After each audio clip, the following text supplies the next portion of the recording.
ఉగ్రం వీరం మహావిష్ణుం జలంతం సర్వతోముఖం నృసింహం భీషణం భద్రం మృత్యుం నమామ్యం. ఇవాళ పొద్దునే ముందు సింహాచలానికి వెళ్ళి లక్ష్మీ నరసింహస్వామి యొక్క ఆశీస్సులు తీసుకుని ఇవాళ స్వాతి నక్షత్రం అంటే ఆ స్వామివారి జన్మ నక్షత్రం కూడా ఇవాళ. మా నాన్నగారి జన్మ నక్షత్రం కూడా స్వాతి నక్షత్రం. అంటే కొన్ని వాటికి ఆ భగవంతుడే నిర్ణయిస్తాడు ఏది ఎప్పుడు జరగాలన్నది. నేను చాలా సందర్భాల్లో చెప్పడం జరిగింది. చాలామందిని మహానుభావులు అంటాం, కానీ స్నేహాభిపరిణాశోక్తి ప్రత్యయంత విద్యతే స్వల్పస్య ధర్మస్య తాయితే మయతో భయాత్ అంటాం. అది అందులో ఇవాళ జరిగింది కూడా అదే. ఇవాళ ఆ లక్ష్మీనరసింహ స్వామి నక్షత్రం అయితేనేటి, పుట్టిన నక్షత్రం ఉద్భవించిన నక్షత్రం అయితేనే ఆ విష్ణు వంశం. అలాగే మా నాన్నగారి స్వాతి నక్షత్రం అవ్వడం ఏంటి, ఇలా ముందు మన దెబ్బేంటో హిందీ వాళ్ళకి చూపించాం. మొన్న బాంబేలో అంటే ఇంట గెలిచి రచ్చ గెలవమంటారు. ఇంట గెలిచేసాం మా కాంబినేషన్నే వస్తుందంటే ఇప్పుడు రచ్చ గెలిచి అంతే. రచ్చ గెలవడానికి రచ్చ చేసాం. అక్కడ బ్రహ్మాండంగా వాళ్ళు సినిమాని వాళ్ళు మేము రిలీజ్ చేసిన ఘోర ఏదైతే థీమ్ సాంగ్ ఉందో అద్భుతంగా వాళ్ళు దాన్ని ఆస్వాదించారు. మళ్ళీ వాళ్ళ విశాఖపట్నం ఏదైతే మన ఆంధ్ర రాష్ట్ర ఆర్థిక రాజధాని అయిన విశాఖపట్నంలో ఈ కార్యక్రమం జరుపుకోవడం అంటే విశాఖపట్నానికి నాకు చాలామంది చూస్తుంటాను. ప్రతి వీధిలో షూటింగ్ చేశాను. ఇక్కడ నాకు తెలియని వీధి అంటూ లేదు. ఇక్కడ ఎన్ని సినిమాలు. ఈయనేమో గుర్రం మీద నన్ను తీసుకెళ్ళి అప్పుడు అదేది మన లెజెండ్ సినిమాలో 10,000 మంది ఉన్నారు, మీరు చూశారు. అది గుర్రం మీద అద్దం పగలు కొట్టుకుని వెళ్ళడం ఎన్నో. ముందుగా సరే నాకు ఇంత ధన్యమైన జన్మనిచ్చి నన్ను మీ అందరి గుండెల్లో ఆయన ప్రతిరూపంగా నిలిపినందుకు దైవాంశ సంబుధుడు విశ్వానికే విశ్వ నటన ఎలా ఉంటుందో చూపించిన కారణ జన్ముడు, నా గురువు, నా దైవం, మా తండ్రి గారిన విశ్వవిఖ్యాత నట సార్వభౌమ నటరత్న కళా ప్రపూర్ణ డాక్టర్ పద్మశ్రీ నందమూరి తారక రామారావు గారికి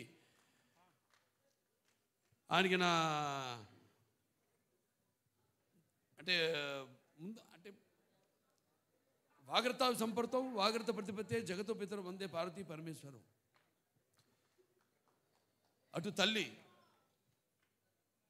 యస్మాత్ పార్థిపత ప్రాతుర్పుత్ర భక్తి గురుణ సంతుల మాంసే శాస్త్రం తస్మై సర్వజ్ఞ మూర్తే పిత్రే. అంటే సగం నాకు ఈ శరీరాన్ని ఇచ్చి నాకు మా గురువుల దగ్గర పాఠాలు నేర్చుకోవడానికి అయితేనేమి ఇవన్నీ నాకు అవకాశం ఆయన సినిమాల ద్వారా అలాగే బయట గురువుల ద్వారా నాకు పాఠాలు నేర్చుకోవడానికి నాకు అవకాశం ఇచ్చిన నా తండ్రి గారికి, అలాగే మా తల్లిగారు బసవతారకం గారికి, వాళ్ళకి ఈ సభాముఖంగా నా ధన్యవాదాలు తెలియజేసుకుంటూ ఇప్పుడు మన సినిమా విషయానికి వస్తే తాండవం, అఖండ తాండవం మొదటి సినిమా భాగం చూశారు మీరు.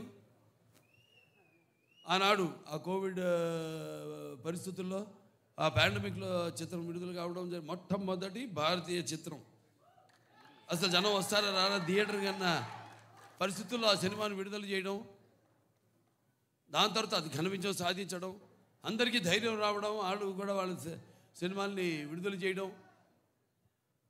మన వాళ్ళే కాదు యావత్ భారతదేశపు చలనచిత్ర పరిశ్రమ కూడా వాళ్ళ సినిమాలన్నీ ధైర్యంగా వాళ్ళు విడుదల చేయడం జరిగింది. ఇవాళ మళ్ళీ అఖండ తాండవంతో మేము ముందుకు వస్తున్నాం. చూసాక పాట ఎలా ఉంది?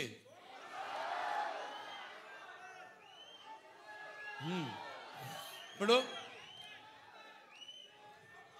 అంటే సినిమా పాట ఐటమ్ సాంగ్ కాదు ఇది. ఈ సినిమాలో ఈ పాట అనేది ఒక మంచి కుటుంబం వాళ్ళు జరుపుకుంటున్న ఒక పండగలో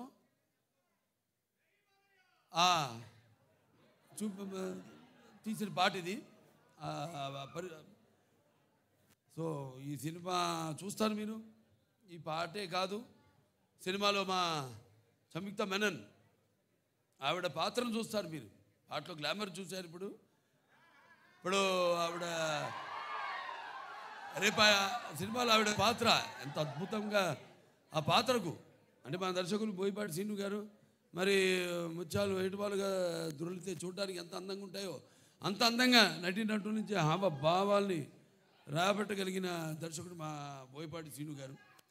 అంత బాగా బ్రహ్మాండంగా ఆ పాత్రను రచించి అంత అద్భుతంగా ఆవిడలోంచి ఆ భావాల్ని ఆ పాత్ర చూస్తారు రేపు మీరు. ఎంత అద్భుతంగా ఆవిడ కూడా నటించి ఎంత బాగా ఆ పాత్రకు న్యాయం చేసిందో. అలాగే మా భాను మాస్టర్ గారు ఉన్నారు ఇక్కడ. ఏది మన అక్కడ జయపాలయ్య పాట, ఇప్పుడు మళ్ళీ ఈ పాట చాలా అద్భుతంగా ఆయన కంపోజ్ చేయడం జరిగింది. మూమెంట్స్ అన్నీ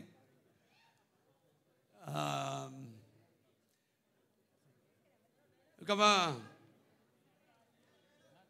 మ్యూజిక్ డైరెక్టర్ నందమూరి తమన్ నాకు చెప్పక్కర్లేదు, అది ఆయనే చెప్తాడు. ఆయన చెప్తేనే బాగుంటుంది. ఆయన గురించి ఆయనే చెప్పుకుంటే బాగుంటుంది. ఎందుకంటే పూర్వకాలం ఇప్పటికీ పాపం నిద్రలేని రాత్రులు ఎన్ని గడుపుతున్నాడు. అదే ఒక సమిష్టి కృషి. ఒక సినిమా అంటే ఒక 2 చేతులు కలిస్తేనే చప్పుడు అవుతుంది, శబ్దం వస్తుంది. అలాగే అందరి ఈ కలయిక ఈ చూస్తారు రేపు సినిమా చూశాక మళ్ళీ మాట్లాడతాను మీతో ఆ సినిమా గురించి, అక్కడ తాండవం గురించి.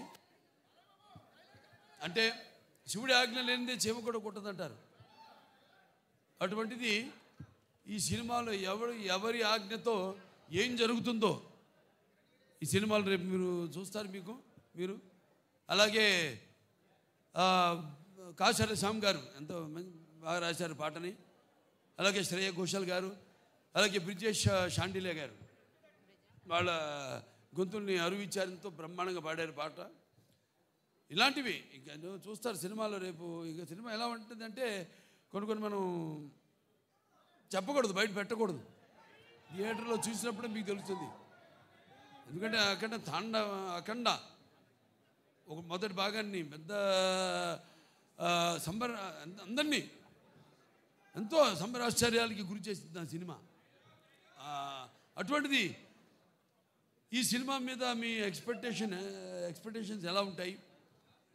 అలాగే ఇప్పుడు ఈ దైనందిన కార్యకలాపాలతో సతమతమవుతూ సినిమాను కూడా ప్రేక్షకుడు ఒక నిత్యావసర వస్తువుగా ఎన్నుకున్నాడు. అప్పుడు ఎటువంటి సినిమా తీయాలి, ప్రేక్షకుల్ని ఎలా ఆకట్టుకోవాలి అన్నది సినిమాలో నిర్మాతలు వాళ్ళు ఆలోచించవలసిన విషయం. అటువంటిది రాము ఆచట్టు గోపి గారు, రామాచట్టు గారు, గోపి ఆచట్టు గారు ఎంతో అద్భుతంగా అంటే ఏ విషయంలోనూ వారు కాంప్రమైజ్ కాకుండా ఎంతో మంచి సినిమా తీశారు. వాళ్ళు అదృష్టవంతులు. ఎందుకంటే సినిమాలు పనిచేసిన ప్రతి వాళ్ళు అదృష్టవంతులు అంటాను నేను. అందరినీ ఆ భగవంతుడు ఎన్నుకున్నాడు. ఎవరు ఏమేమి ఎన్నో శాఖలు ఉంటాయి. ఆ శాఖలకి ఏ శాఖలకి ఎవరెవరు పనిచేయాలన్నది ఆ భగవంతుడే ఎన్నుకున్నాడు.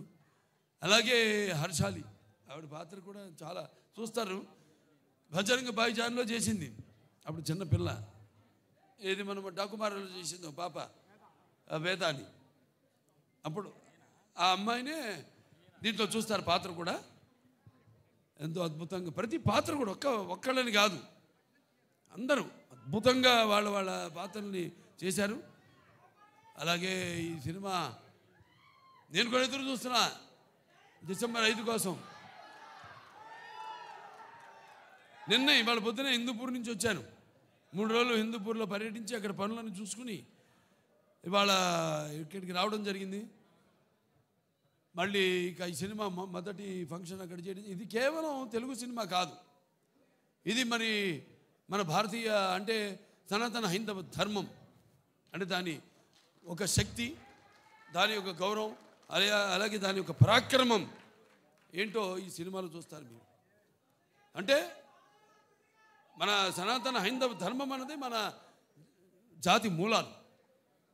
మన జాతి ఏమి నేర్పిస్తుంది? సత్యం కోసం పోరాడండి, ధర్మంగా జీవితాన్ని గడపండి, అలాగే అన్యాయం ముందు తల వంచవద్దు అని చెప్తుంది మన సనాతన హైందవ ధర్మం. సో అలాగా ఈ సినిమాలో ఎలా దాన్ని